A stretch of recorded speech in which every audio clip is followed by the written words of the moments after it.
এগুলো চন্দ্রমল্লিকার বিভিন্ন ভেরিয়েন্ট, বিভিন্ন প্রকার আছে, লাল আছে, সাদা আছে, বড় ছোট বিভিন্ন আকৃতির আছে, কুড়ি শুদ্ধ আছে। এবার এগুলো পলি ব্যাগে আছে, এগুলো আপনি নার্সারি থেকে বাড়িতে কিনে নিয়ে গিয়ে, এর মধ্যে দেখছেন এগুলো কি করে এত কুড়ি এসছে তার আরেকটি সূত্র হচ্ছে কি একটা সার্টেন জায়গার পর থেকে এরা পিঞ্চ আপ করে দিয়েছে, অর্থাৎ ভেঙে দিয়েছে। ভেঙে দেওয়ার পর ওখান থেকে আরও অনেক কটা কুড়ি একসাথে এক একটি ডালের মধ্যে বিকশিত হয়েছে, যে আপনারা দেখতে পাচ্ছেন এই জায়গা দিয়ে পিঞ্চ আপ করা। তো নমস্কার বন্ধুরা, সবুজ বসন্ত গাছের চ্যানেলে আপনাদের সকলকে স্বাগত। আপনারা যারা আমাদের চ্যানেলের সঙ্গে যুক্ত তারা জানেন শীতের সময় এসছে, গাছ সম্পর্কিত বিভিন্ন প্রকার ভিডিও আমরা দিয়ে থাকি শীত গরম বর্ষা সব ঋতুতেই। তবে এটি শীতের সময়, এই সময় বাগান করা এটি বিশেষ শখের ব্যাপার, এবং বাগানে বিভিন্ন রকম ফুল দেখা আমাদের সকলেরই একটা চাহিদার মধ্যে পড়ে যারা আমরা বাগান চর্চা করি। আর যারা নতুন আমাদের এই চ্যানেলের সঙ্গে যুক্ত হয়েছেন, আজকের ভিডিওটি দেখছেন, তাদের অনুরোধ রাখি ভিডিওটি সম্পূর্ণ দেখবেন। ভিডিওটি দেখে ভালো লাগলে আমাদের চ্যানেল সবুজ বসন্তকে আপনারা সাবস্ক্রাইব করবেন। আজকে আমরা একটি নার্সারি ভিজিট করতে এসেছি। নার্সারিটির নাম বাসন্তী নার্সারি। এটি আমাদের লোকালয়েই, তবে আপনাদেরকে আমি ডেসক্রিপশন দিয়ে দেবো কী করে আপনারা আসবেন, এবং ফোন নাম্বারও দিয়ে দেবো। আপনারা বিভিন্ন ভ্যারাইটির গাছ এখানে পেয়ে যাবেন। তবে আজকে শীতের প্রথমেই যে নার্সারি ভিজিটের প্রথম ভিডিও, তার মধ্যে আমি আপনাদেরকে দেখাচ্ছি। এখানে দেখুন চন্দ্রমল্লিকা, আপনারা দেখতে পাচ্ছেন এগুলো চন্দ্রমল্লিকার বিভিন্ন ভেরিয়েন্ট, বিভিন্ন প্রকার আছে, লাল আছে, সাদা আছে, বড় ছোট বিভিন্ন আকৃতির আছে, কুড়ি শুদ্ধ আছে।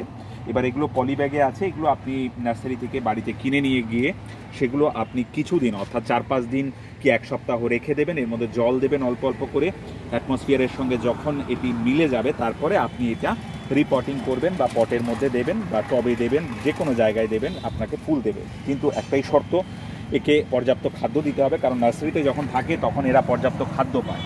এর মধ্যে এনপিকে হতে পারে, ডিএপি হতে পারে, রাসায়নিক সার যেগুলো দেওয়া হয়, এবং তার সঙ্গে এখানে আপনার স্প্রে করেও সার দেওয়া হয়। তাই ছোট্ট জায়গার মধ্যে দেখছেন কত ফুল এবং ফুলের সমাবার পুরো ভরে গেছে। এবার আপনি যখন বাড়িতে নিয়ে যাবেন, আপনি রোপণ করবেন, পর্যাপ্ত আলো দেবেন, কিন্তু জলও দেবেন, দেখবেন আপনার গাছে অত ফুল নেই। তার কারণই হচ্ছে কি আপনাকে এই রাসায়নিক সারগুলো প্রয়োগ করতে হবে। যেহেতু এগুলো সিজনাল গাছ, সিজনাল ফুলের গাছ, তাই এতে রাসায়নিক সার আপনি যত ইচ্ছা প্রয়োগ করতে পারবেন।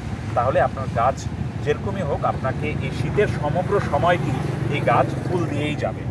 এটি হচ্ছে কি এই গাছের মুখ্য কথা। এবং এর মধ্যে দেখছেন এগুলো কি করে এত কুড়ি এসছে তার আরেকটি সূত্র হচ্ছে কি একটা সার্টেন জায়গার পর থেকে এরা পিঞ্চ আপ করে দিয়েছে, অর্থাৎ ভেঙে দিয়েছে। ভেঙে দেওয়ার পর ওখান থেকে আরও অনেক কটা কুড়ি একসাথে এক একটি ডালের মধ্যে বিকশিত হয়েছে, যে আপনারা দেখতে পাচ্ছেন এই জায়গা দিয়ে পিঞ্চ আপ করা। তো 1, 2, 3, 4, 5, 6, 7, 8 এরকম করে অনেক কটা করে বেরোচ্ছে। এইভাবে গুচ্ছ হয়। আপনিও বাড়িতে কিছুদিন রেখে দেওয়ার পর, রিপোর্টিং করার পরে বড় হলে তারপরে এটাকে পিঞ্চ আপ করে দেবেন এবং অনেক বড় হবে। এগুলো বিভিন্ন রকম দামে বিক্রি হয়, কোনোটা 70, 80, 100, আর বড়গুলো প্রায় 150-র মতো নিয়ে নেয়।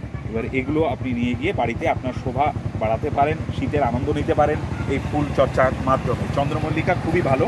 চন্দ্রমল্লিকা বড়ও হয়, ছোট আকৃতিরও হয়।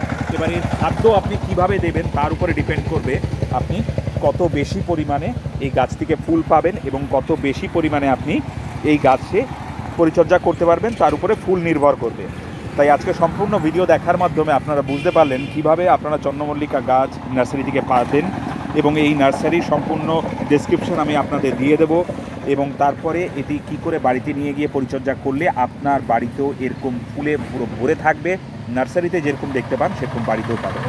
আজকের সম্পূর্ণ ভিডিও দেখার জন্য আপনাদের সকলকে অসংখ্য ধন্যবাদ। আশা করি আমাদের চ্যানেল সবুজ বসন্তের সঙ্গে আপনারা যুক্ত থাকবেন, এবং এরকম বিভিন্ন প্রকার নার্সারি ভিজিট আমি আপনাদেরকে দেখাবো এই সমগ্র শীত ভরে। আমাদের সঙ্গে যুক্ত থাকুন। সম্পূর্ণ ভিডিও দেখার জন্য আপনাদের সকলকে অসংখ্য ধন্যবাদ। নমস্কার।